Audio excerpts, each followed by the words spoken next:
Masu kallon mu barkanmu da warhaka, sannunmu da saduwa da ku a cikin wannan shiri namu na YouTube channel a tagwayen tashoshin mu guda biyu, Farfajiyar Mata TV da kuma Na'isa TV, dukansu a YouTube channel inda muke kawo muku shirye-shirye na abubuwa da suka shafi mata da maza, kama daga yadda za su gyara jikinsu ciki da waje, da kuma abubuwa na magunguna na mata da maza waɗanda za ki haɗa da kanki kuma su yi miki amfani a jiki, su ƙara miki ni'ima ko su ƙara ma, sannan kuma su yi miki maganin sanyi waɗanda ba sa cutarwa da lafiya sai dai su ƙara inganta ta.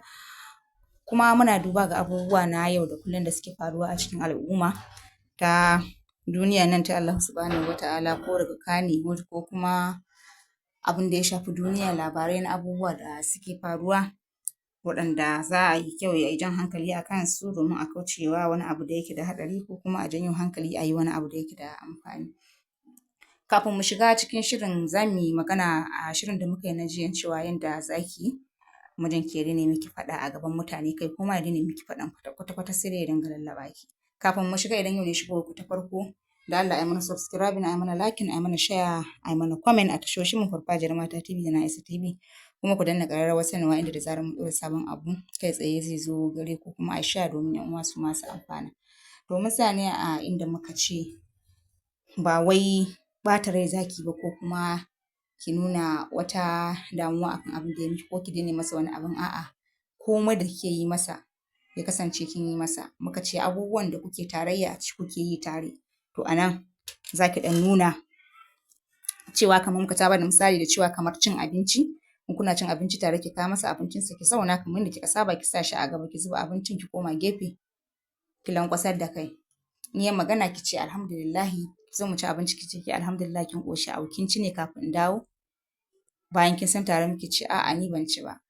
To ki zo mu ci, a'a alhamdulillah na ƙoshi. Muka ce in za ku kwanta tare kuma ana zauna za a kwanta a ɗan yi wasanni ko a yi hira, to in kika kwanta kawai ki ja bakin ki shiru ki rufe idonki.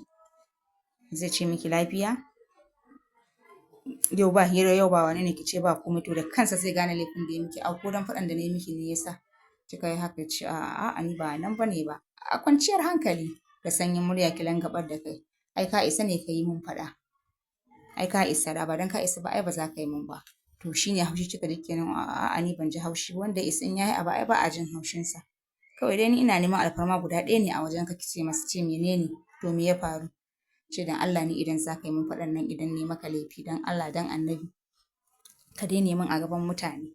Sannan kuma in za ka yi faɗan don Allah ka ɗan samu, in kana yin magana ɗin dai ka yi min magana a hankali da nasiha inda zan gane. Kaga in kana faɗan nan kawai ni wannan faɗan da kake shi nake jin yana shiga kaina. Ba na gane me kake nufi, amma in kai min a hankali a cikin nutsuwa to zan fi ganewa. To za ki ga ya ɗauki wannan ya ce an daina na, daga nan za ki ga ana lallaɓa ki inda kyauta ma sai ki samu. A yaɗa domin wasu su amfana, ina fatan an fahimta. Sai an gwada akan san na ƙwarai, yaɗa don wasu